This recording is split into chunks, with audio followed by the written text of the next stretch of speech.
አሰላሙ አለይኩም ወራህመቱላሂ ወበረካቱሁ። ነቢያችን ሰለላሁ ዐለይሂ ወሰለም ለምን ኩራዝን ወይንም መብራትን አጥፍተን እንድንተኛ ነገሩ? ሰው መብራትን አብርቶ ቢተኛ ወይንም ኩራዝን አብርቶ ቢተኛ ምን ይፈጠራል? ከ1400 ዓመታት በኋላ እንኳን ሳይንሳዊ ጥናቶች ዛሬም ድረስ የነብዩ ሰለላሁ ዐለይሂ ወሰለም ሐዲሶች ጀርባ ያለውን ጥልቅ ዕውቀትና ሳይንሳዊ ዕውቀት በመመርመር ላይ ናቸው። አንዳንድ ሰዎች መብራት አብርተው ይተኛሉ፣ ሌሎቹ ደግሞ መብራት አጥፍተው ሲተኙ ሰላም ይሰጣቸዋል። ነገር ግን መብራትን አብርቶ መተኛት ጤናን ሊጎዳ እንደሚችል ታውቃላችሁ? በተጨማሪም ሸይጣን ወደ ቤታችን እንዲገባ ይጋብዛል። አዎ ሸይጣን በምሽት መብራት የበራበት ቤት ውስጥና የነብዩ ሰለላሁ ዐለይሂ ወሰለም አስተምሮት የሌለባቸው ቤቶች ውስጥ የመግባት አዝማሚያ አለው። በተጨማሪም ነብዩ ሰለላሁ ዐለይሂ ወሰለም ለምን በምሽት ብቻችንን ከጣራው ላይ መተኛት እንደከለከሉ እናያለን። ቻናሉን ሰብስክራይብ፣ ላይክ እና ኮሜንት በማድረግ አብራችሁን ቆዩ። ምንም እንኳን ይሄ ነገር ቀላል ጉዳይ ቢመስልም ከኋላው ግን ጥልቅ ጥበብን ይዟል። ለጤናችንም ለመንፈሳችንም ለደህንነታችንም ነው የሚጠቅመው። ነብዩ ሰለላሁ ዐለይሂ ወሰለም እንዴት አላህን ማምለክ እንዳለብን ብቻ ሳይሆን ይልቁንም እንዴት የዕለት ከዕለት ህይወታችንን መምራት እንዳለብን ጭምር አስተምረውናል። እንዴት መተኛት፣ መንቃት፣ መራመድ፣ መብላት እንዳለብን፣ እንዴት መጸዳጃ ቤት ስንገባ ማድረግ ያሉብንን ነገሮች ስነ ስርዓቶች ጨምረው አስተምረውናል። ኢስላም እንዴት መጾም፣ መስገድ፣ ምጽዋት መስጠት፣ ሐጅ ማድረግ እንዳለብን ብቻ አይደለም ያስተማረን። በተጨማሪም ኢስላም እንዴት መኖር እንዳለብን፣ ማረፍ፣ እንዴት መተኛት እንዳለብንም ያስተምረናል። ምክንያቱም ኢስላም ሃይማኖት ብቻ አይደለም የተሟላ ህይወት መንገድ ጭምር እንጂ። ነብዩ ሰለላሁ ዐለይሂ ወሰለም ምንም ግድግዳ ወይንም መከላከያ የሌላቸው ጣሪያዎች ላይ መተኛት ከልክለውናል።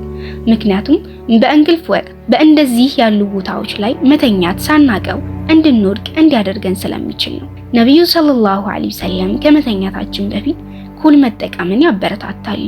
የአይን እይታችንን ያሰፋል፣ ለቀንድ እድገትም አስተዋጽኦ ያደርጋል።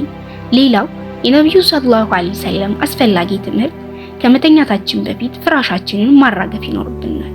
ይህ ሊኖረው ከሚችለው ጎጂ ነፍሳቶች ለማስወገድ ያግዘናል።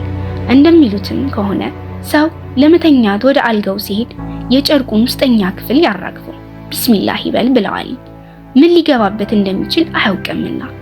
ነብዩ ሰለላሁ ዐለይሂ ወሰለም ከመስገዳችሁ በፊት እንደምታደርጉት ከመተኛታችሁ በፊት ውዱ አድርጉ ብለውናል። ውዱ አድርጎ መተኛት ሰውን ከቅዠትና ከሸይጣን ሽክሽክታ ይጠብቀዋል ብለዋል። ቢሞት እንኳን ያ ሰው በዚህ ሁኔታ ላይ ሆኖ የሞተ ሰው ንጹህ እንደሆነ ነው የሚሞተው። በዚያ አይነት ሁኔታ ላይ ሆኖ የሚታይ ህልም ብዙውን ጊዜ እውን ይሆናል።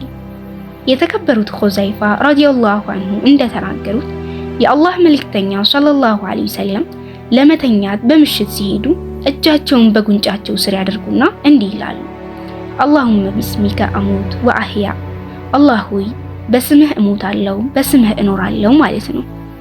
አንዳንድ ሐዲሶች እንደሚናገሩትም 3 ጊዜ ማራገፍና ከመተኛት በፊት ቢስሚላህ ማለት የተወደደ ተግባር መሆኑን ይናገራሉ።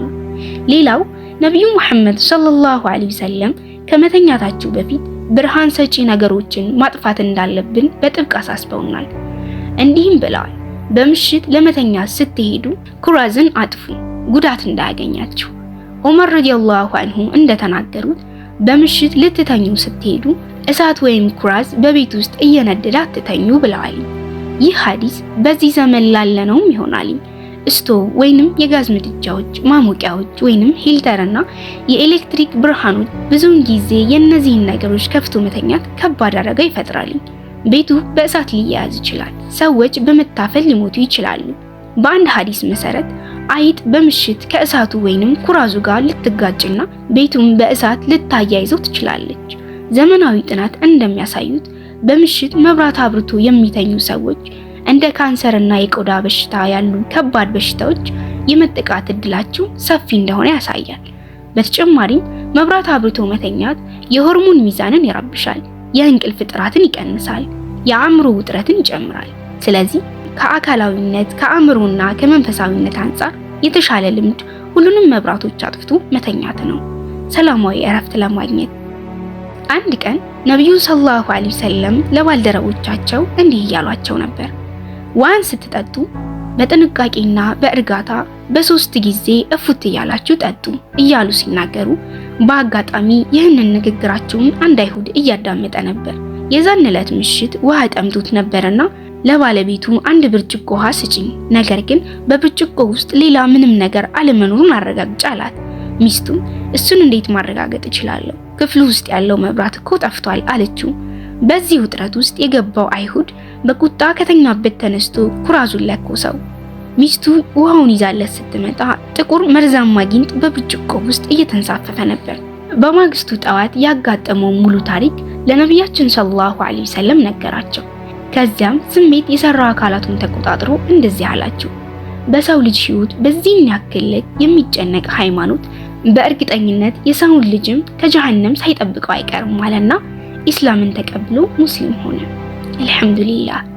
ነብዩ መሐመድ ሰለላሁ ዐለይሂ ወሰለም በእጁ የስጋ ወይንም የስብ ጠረን ያለበት ሰው ከመተኛቱ በፊት እጆቹን መታጠብ ይገባዋል፣ ያለበለዚያ ጉዳት ሊያገኙ ይችላል ብለዋል። ሌላው ነብዩ ሰለላሁ ዐለይሂ ወሰለም ምግብንና መጠጥን ከመተኛታችን በፊት መሸፈን እንደሚገባንና ቢስሚላህ ማለት እንዳለብን አዘውናል። የምንሸፍነው ነገር ባናገኝ እንኳን ለመሸፈን ዱላ ነገርም ቢሆን ተጠቅመን መሸፈን ይገባናል። ምክንያቱም ሸይጣን የተሸፈነ ዕቃን መክፈት አይችልምና። ሐዲሱ እንደሚለው በዓመት አንዴ በሽታና መቅሰፍት የሚወርድበት ምሽት አለ። የተሸፈነ ማንኛውም ዕቃ በበሽታ ወይንም በመቅሰፍት ላይጠቃ ይችላል። ነብዩ መሐመድ ሰለላሁ ዐለይሂ ወሰለም ቀኝ እጃቸውን ጉንጫቸው ስር አድርገው ነበር የሚተኙት። በሆዳቸው ተደፍተው መተኛት አይወዱም ነበርና እንዲህ አሉ፣ ይህ የጀሃነም ሰዎች አተኛኝ ነው ብለዋል።